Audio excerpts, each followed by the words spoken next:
नमस्कार दोस्तों, क्या हमारा देश तानाशाही की ओर गिरता जा रहा है? डिक्टेटरशिप वाला तड़का लगाकर उस वीडियो को मोदी के किन किन दुश्मनों ने कहां फैलाया। डिक्टेटर वाला ये नैरेशन विदेश में बैठा एक शख्स देता है। कभी मोदी की आंखें लाल कर डरा हुआ डिक्टेटर, कभी मोदी की आंखें सफेद कर द डिक्टेटर वाली मनगढ़ंत स्क्रिप्ट लिखता है। तो विदेश में बैठकर मोदी के खिलाफ डिक्टेटरशिप वाले यूट्यूब पर वीडियो बनाता है और हिंदुस्तान में मोदी के दुश्मनों की टाइमलाइन पर छा जाता है। अखिलेश ने कहा मोदी ने साजिशन केजरीवाल को जेल में डाला। मोदी के खिलाफ डिक्टेटर वाली दुकान खोलकर बैठे शख्स ने शब्दशः यही वायरल कराया। राहुल ने कहा 24 में मोदी आ गए तो देश में आग लग जाएगी। डिक्टेटर वाला वीडियो बनाने वाले ने भी यही घुमाया। तेजस्वी ने कहा देश में आपातकाल जैसे हालात हैं। जिसने डिक्टेटर वाला वीडियो बनाया उसने भी यही फैलाया। नमस्कार दोस्तों, आज की वीडियो बहुत ही खास होने वाली है। आज मैं आपको बीजेपी गवर्नमेंट की सच्चाई बताने वाला हूं, जिसे सुनकर आपको ताज्जुब होगा कि आज की सरकार कैसे इस देश की जनता को सरेआम बेवकूफ़ बना रही है और आम जनता कैसे उसके चंगुल में फंस चुकी है। दोस्तों, कुछ दिन पहले कुछ लोगों ने सोशल मीडिया पर ध्रुव राठी को वार्निंग दी थी कि यदि ध्रुव राठी में दम है तो वो इस भारत देश में आकर दिखाए। वह जर्मनी में बैठकर इस भारत देश की छवि को खराब कर रहा है और लोगों को भड़काने का प्रोपोगंडा चला रहा है। ध्रुव राठी, अगर तू ये वीडियो देख रहा न्यूज टाइम का तो शाम को 7 बजे चांदनी चौक पे किसी दिन लाइव आकर बोल के आजा। यहाँ की रिक्शा ठेला वाला तेरा मुंह बंद कर देगा। पढ़े लिखे तो बहुत दूर की बात है, आके छुप के आए वीडियो बना के बोल दिए वो रहे। डिक्टेटरशिप की बात कर रहे हो, मोदी डिक्टेटरशिप है तो जाग मनाओ। फिर योगी और उसके बाद जब हम आएंगे ना तो सांस लेना मुश्किल हो जाएगा। लेकिन दोस्तों, कुछ दिन बाद ही ध्रुव राठी हमारे प्यारे भारत देश में एंजॉय करते हुए देखे गए।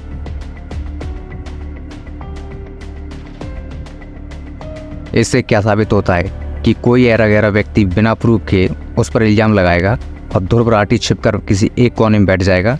मैं आपको बता दूं कि एक सच्चा देशभक्त कभी भी अपने देश में गलत होता हुआ नहीं देख सकता और ना ही सुन सकता। ऐसे यूट्यूबर उन बिकाऊ मीडिया की तरह नहीं हैं जो जरा सा पैसे के लालच में आकर इस देश के लोकतंत्र में चौथा स्तंभ कहे जाने वाले मीडिया को ही बेचकर पीएम मोदी की बगल में बैठकर इस देश की जनता को गुमराह कर रहे हैं और बताना चाहते हैं कि देखो, इस देश में जो कुछ भी हो रहा है, चाहे मणिपुर जल रहा हो, चाहे लद्दाख के आंदोलनकारी भूखे मर रहे हों, पेट्रोल डीजल के दाम आसमान छू जाएं, चाहे ईवीएम घोटाला क्यों न हो जाए, हम उन सभी न्यूज़ को जनता तक शेयर नहीं करेंगे। बस हम तो पीएम की बगल में बैठकर उनके ही गुलाम रहेंगे। दोस्तों, मैं आपसे ही पूछना चाहता हूँ कि इन मीडिया वालों को क्या इस तरह शो करना चाहिए? क्या बस इनका यही काम रह गया है? आप अपने रूल्स एंड रेगुलेशंस भूल चुके हैं, जबकि मीडिया तो विधायिका, कार्यपालिका और न्यायपालिका के बाद चौथा पिलर माना जाता है और ये लोग उसकी कैसे धज्जियां उड़ा रहे हैं। आपको पता ही होगा कि इस समय लोकसभा चुनावों का दौर चल रहा है, तो इस लोकतांत्रिक देश में पावर जनता के हाथ में है या फिर अभी भी बीजेपी गवर्नमेंट के हाथ में है। इसी कंट्रोवर्सी को लेकर इस देश के जाने पहचाने यूट्यूबर ध्रुव राठी ट्रेंड में ना हो, ऐसा हो सकता है क्या? दोस्तों, कुछ समय पहले ध्रुव राठी ने एक वीडियो बनाई थी जिसमें उन्होंने डेमोक्रेसी को खतरे की कैटेगरी में रखा था और बताया था कि आज के दौर में जनता अपनी आवाज़ बुलंद नहीं करती है तो आने वाले कुछ सालों में उनकी आवाज़ और उनके राइट्स का वायलेशन बहुत खतरनाक तरीके से किया जाएगा, जिसका अंदाज़ा लगाना शायद मुश्किल हो।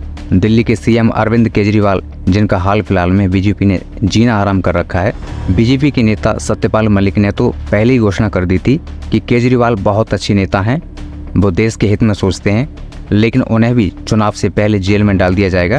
अरविंद केजरीवाल कंपैरेटिवली बेटर हैं, लेकिन हाँ, अब वही दिल्ली में भी उनके खिलाफ आरोप तो लग रहे हैं। दिल्ली में तो उनको मुझे लगता है बंद करेंगे इलेक्शन से पहले, तो उनको गिरफ्तार कर लेंगे 100%। केजरीवाल को शराब घोटाले में 28 मार्च तक ईडी की रिमांड पर भेज दिया गया था।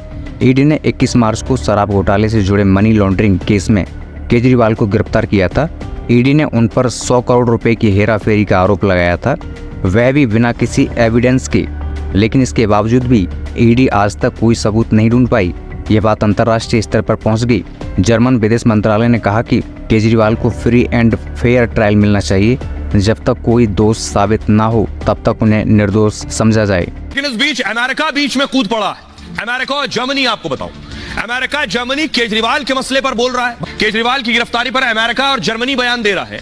अमेरिका ने कहा था हम मामले पर नजर बनाए हुए हैं, केजरीवाल की गिरफ्तारी की निष्पक्ष जांच होनी चाहिए, ये अमेरिका कह रहा है। कानून और लोकतंत्र के मूल्यों का पालन किया जाना चाहिए। जर्मनी की तरफ से भी इस तरह का बयान सामने आया था।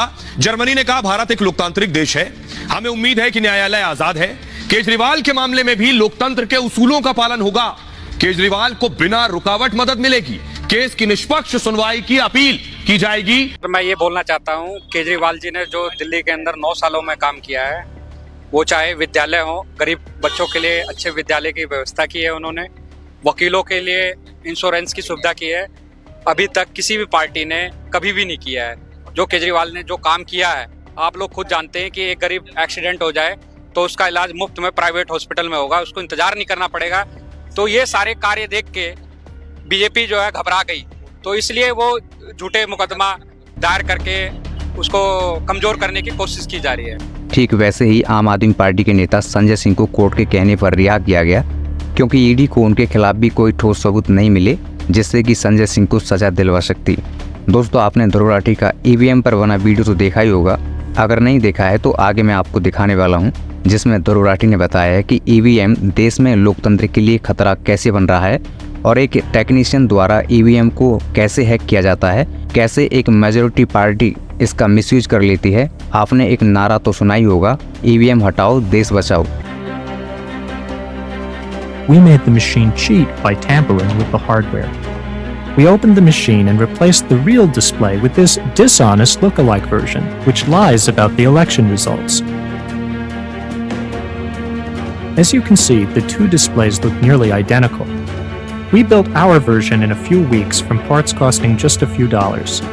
Under the displays, we had a small chip that replaces the real results with dishonest ones. दोस्तों, आगे आप एक वीडियो को देखकर शॉक्ड हो जाओगे कि क्या सच में ईवीएम हैक हो रहा है और जो वोट आप अपने मनपसंद पार्टी को देना चाह रहे हैं, क्या वास्तव में वोट वहीं जा रहा है या कहीं और। आप जरा इस वीडियो को ध्यान से देखिए कि कैसे लोकतंत्र की धज्जियां उड़ाई जा रही हैं। मेरा नंबर तीसरा था, मैंने जो है छोटी वोट अपने पार्षद पंजे पे लगाई है और दूसरी वोट जो मैं मेयर प्रत्याशी के लिए मैंने हाथी वाला बटन दबाया और वोट जो है फूल का निशान पे लाइट जली है, तो उस वोट को मैंने जो है ना उस उंगली नहीं हटाई, मैंने वहीं रखी और स्टाफ को मैंने बुला लिया, जो अंदर मतदान अधिकारी हैं उन सबको बुला के मैंने वो दिखाई है। उन्होंने फिर बाहर के पुलिस अधिकारी जो हैं उन्हें बुलाया, उन्होंने देखा है सबने। 1 घंटे तक जो है हम वहीं खड़े रहे, मैं उंगली रखे हुए उस पर। जब बाहर से और अधिकारी आए, सिटी मजिस्ट्रेट साहब आए हैं, एडीएम सिटी साहब आए हैं, उन्होंने उस चीज को देखा है और उस मशीन को फिर सीज करी। अब बात करते हैं डोनेशंस की, कि किस पार्टी को कितना चंदा मिला है और चुनाव के दौरान पैसे को पानी की तरह बहा दिया जाता है। क्या उस पैसे से देश के पिछड़े तबके क्षेत्रों में रह रहे गरीब बच्चों के स्कूल, हॉस्पिटल्स तथा सड़कों का सुधार हो सकता था। दोस्तों, कुछ नए डेटा से पता चला है कि इस भारत देश की मात्र 3 पार्टियां ऐसी हैं जिन्हें आधे से ज़्यादा डोनेशन 10 कंपनियों से मिला है। दैनिक भास्कर की एक रिपोर्ट के अनुसार बीजेपी को 6060 करोड़ रुपए से अधिक का चंदा मिला है, जिसमें से 2288 करोड़ रुपए का चंदा टॉप 10 कंपनियों ने दिया है। वहीं कांग्रेस को 1421 करोड़ रुपए का चंदा मिला है, जिसमें 615 करोड़ रुपए का चंदा 10 बड़ी कंपनियों ने दिया है। वहीं टीएमसी यानी तृणमूल कांग्रेस को 1609 करोड़ रुपए का चंदा मिला है, इसमें से 1160 करोड़ रुपए का चंदा टॉप 10 कंपनियों ने दिया है। वहीं अब 2017 से 2023 तक के चंदे की बात करें तो आम आदमी पार्टी के नेता संजय सिंह का एक बयान देखिए, जिन्होंने एयरटेल कंपनी को लेकर एक बड़ी बात कही है। एक कंपनी है भारती एयरटेल, इसने 200 करोड़ रुपए का चंदा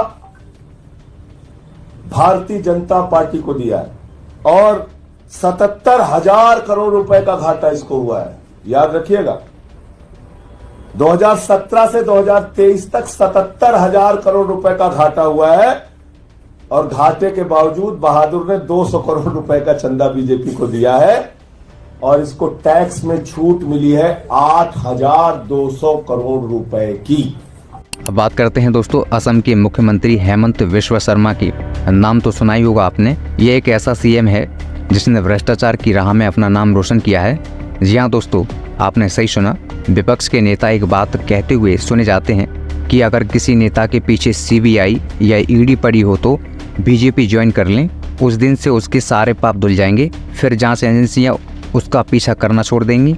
इस सवाल का जवाब जानने के लिए कुछ पॉपुलर वेबसाइट को खंगाला गया, जिसमें पता चला कि 4 बड़े नेता जिन पर भ्रष्टाचार के आरोप लगे थे और जिनके खिलाफ जांच चल रही थी, जिनमें से पहले हेमंत शर्मा, दूसरे शुभेंदु अधिकारी और तीसरे मुकुल राय और चौथे नारायण राणे थे। ये बात सही साबित हुई कि इनके खिलाफ चल रही जांच में रोक लगा दी गई, क्योंकि अब इन्होंने बीजेपी ज्वाइन कर ली है। दोस्तों, जब एक पत्रकार ने बीजेपी के अध्यक्ष अमित शाह से पूछा कि हेमंत शर्मा भ्रष्टाचारी थे या नहीं, फिर भी आपने उन्हें क्यों ज्वाइन किया, तो देखिए अमित शाह का रिएक्शन कैसा था। थे या नहीं थे?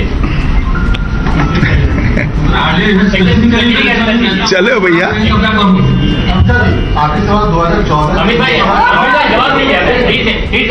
जी मैं जवाब देना नहीं चाहता इसका, इस तरह से क्वेश्चन नहीं करते भैया। ये महिला जो एनसीसी कमांडो हैं, उन्होंने ईवीएम की जगह बैलेट पेपर से वोट कराने पर अपना पक्ष रखा है। अब आप उनकी मुंह जबानी सुन सकते हैं कि फैजाबाद में कैसे इनके साथ एक घटिया वाहियात किस्म की हरकत करके इन्हें ईवीएम रूम से बाहर किया गया। इस बार भी तो ईवीएम से ही होने जा रहा है चुनाव, तो आपको क्या लगता है? ईवीएम वही तो कह रहे हैं, बैलेट पेपर से करा के देखिए। ईवीएम तो हमारे सामने, हम लोगों को ड्यूटी लगती थी, एनसीसी कमांडो है, फैजाबाद दर्शन नगर से हमको उठा लिया गया 5 बजे, जब बक्सा सील होता है, बाहर से बक्सा आया, अंदर किया जाए, अंदर का बक्सा बाहर, हमको तुरंत यहाँ उठा के हजरतगंज थाने में लाया गया। हम कमांडो थे, मैं अपनी आवाज क्यों नहीं उठाऊंगी? ड्यूटी लगा, इसका मतलब जो आप कहोगे वही हम करें। कुछ सालों पहले तो मोदी जी बैलेट पेपर का समर्थन करते थे, बड़े बड़े मंचों पर जाकर भाषण देते थे, लेकिन आज बैलेट पेपर से इतनी नफरत सी क्यों हो गई है?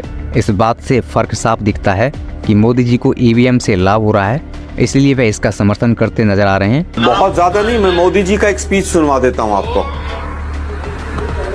बैलेट पेपर पर नाम पढ़ करके भी थप्पा मारते हैं आज भी, अमेरिका में भी। आइयो बहनों, अरे दुनिया के पढ़े लिखे देश भी जब चुनाव होता है ना, तो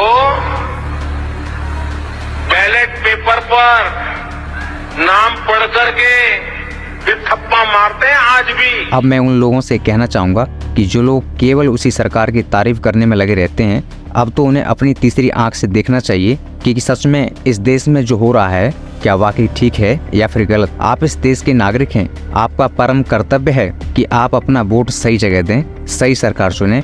आपका एक कीमती वोट देश की उन्नति करा सकता है या फिर देश को गड्ढे में ढकेल भी सकता है। तो जनवरी 2024 में चंडीगढ़ मेयर चुनाव में बीजेपी ने खुलेआम वोटों की सेंधमारी की, जिसमें एक अधिकारी आम आदमी पार्टी के नेता के वोट कैंसिल करते हुए देखा जा सकता है। ये वीडियो आग की तरह वायरल हुआ था। वही अधिकारी जब सुप्रीम कोर्ट पहुंचा तो वहां पर जब मीडिया ने उनसे पूछा कि सर आपने इस देश के लोकतंत्र की हत्या कर दी, तो उस अधिकारी की बोलती बंद हो गई।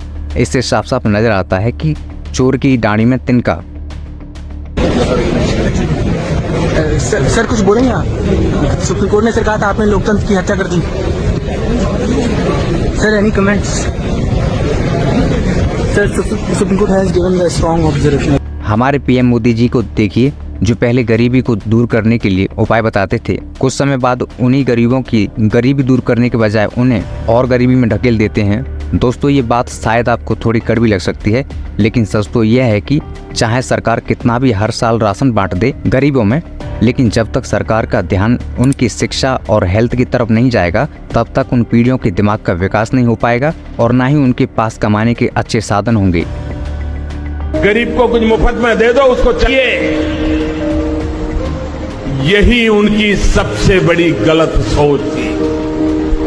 80 करोड़ लोगों को मुफ्त में खाना देता हूं। इस देश के प्राइवेट स्कूलों और सरकारी स्कूलों तथा उन स्कूलों के बच्चों में आप जमीन आसमान का अंतर देख सकते हैं। शिक्षा एक इतना बड़ा अधिकार है और हथियार है, अगर बच्चे को नहीं मिलता ना तो वो बर्बाद हो जाता है।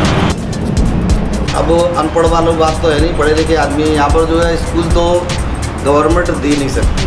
सपना तो हमारा यही है कि यहाँ पे एक छोटा सा स्कूल बने जिसमें कि यहाँ के जितने बच्चे हैं वो अच्छी तरीके से पढ़े। हमारे देश के नवयुवक कवि कुमार विश्वास जी, जिन्होंने यहाँ तक भी बोल दिया कि यदि इस देश में शिक्षा लेने के लिए किसी संस्थान की जरूरत पड़ रही है तो ये देश की सरकार के लिए बड़ी बेशर्मी की बात है। सरकार को शिक्षा पर ध्यान देना चाहिए और शिक्षा में सुधार भी करना चाहिए। देश में कोचिंग सेंटर हो, ये मेरे लिए खुशखबरी नहीं है। मुझे पता नहीं कि मैं अपना जीवन का रथ साहित्य में कितने दिन रखूंगा, राजनीति में कितने दिन जाऊंगा, समाज सेवा में कितना समय बिताऊंगा, या पूर्ण रूप से अध्यात्म की तरफ कब प्रवृत्त हो जाऊंगा, मुझे नहीं पता। लेकिन मूलतः मैं इस प्रवृत्ति के खिलाफ हूं कि किसी लोकतंत्र की राज्य व्यवस्था में शिक्षा देने का कार्य दूसरों को करना पड़े। मैं मूलतः इसके खिलाफ हूं कि किसी शहर में या किसी राज्य व्यवस्था में किसी दूसरे को चिकित्सा की व्यवस्था करनी पड़े। यह मूलतः हमारी शासन व्यवस्थाओं के फेल हो जाने की घोषणा है। लेकिन यह देश है कि जहां जहां सत्ता फेल होती है वहां वहां इस देश की जनता उस व्यवस्था को संभाल लेती है। इसके लिए मैं इनको बधाई देता हूं कि इन्होंने इस व्यवस्था को संभाला है। अब नेक्स्ट वीडियो को देखकर तो आपको पक्का ही यकीन हो जाएगा कि बीजेपी सरकार ने तो नीचता की हदें पार कर दी हैं। जरा सुनिए इस वीडियो के माध्यम से इन वकील साहब ने क्या कहा है कि यदि ईडी डायरेक्टर का नार्को टेस्ट करा लिया जाए तो ये अधिकारी सारी बातें बता देंगे कि कैसे बीजेपी के कहने पर ये सब कुकर्म कर रहे हैं। अरे ईडी के तो डायरेक्टर को पकड़ के अगर उसका नार्को टेस्ट और ब्रेन मैपिंग की जाए तो पता ही चल जाएगा कि वो किसके इशारे पे काम कर रहा है। वो इंडिपेंडेंट अथॉरिटी की तरह काम नहीं कर रहा। इनको अपनी नौकरी बचानी है। इतना बुरा हाल है देश के अंदर। अच्छे और ईमानदार ऑफिसर तो नौकरी कर नहीं पाते। इनको फॉल इन लाइन उन्हीं के कदमों पे चलना पड़ता है। मैं इन वकील साहब की ईमानदारी और उनके जज्बात को सलाम करता हूँ, जो आज भी अपने मार्ग पर बिना किसी डर के अपनी बात आम जनता के सामने रख रहे हैं। तो दोस्तों, मुझे उम्मीद है आपको ये वीडियो पसंद आई होगी। यदि आपके मन में कोई क्वेश्चंस हो तो कमेंट सेक्शन में बता सकते हैं। यदि आपने वीडियो को लाइक नहीं किया है तो वीडियो को लाइक करें और चैनल को सब्सक्राइब करें। बहुत बहुत धन्यवाद। देख रहे हैं इलेक्टोरल बॉन्ड, बीफ बेचने वाली, गाय भैंस का मीट बेचने वाली कंपनी 250 करोड़ रुपए चंदा दे रही है। लेकिन क्या आप ये जानते हो कि इलेक्टोरल बॉन्ड्स के डेटा से हमें पता चलता है देश की सबसे बड़ी बीफ एक्सपोर्टिंग कंपनी ने 5 करोड़ रुपए चंदा डोनेट किया शिवसेना को और 2 करोड़ रुपए चंदा डोनेट किया बीजेपी को 2019 और 20 में। कितनी हजार गाय काटा होगा तो उसको 1000-2000 करोड़ का प्रॉफिट आया होगा, तब ना उतना चंदा दे रहे। इससे पता चलता है कि तानाशाह को ना इंसानों के ना किसी जानवर के इमोशंस की पड़ी, वो सिर्फ अपने सत्ता का और अपने पैसों का भूखा है।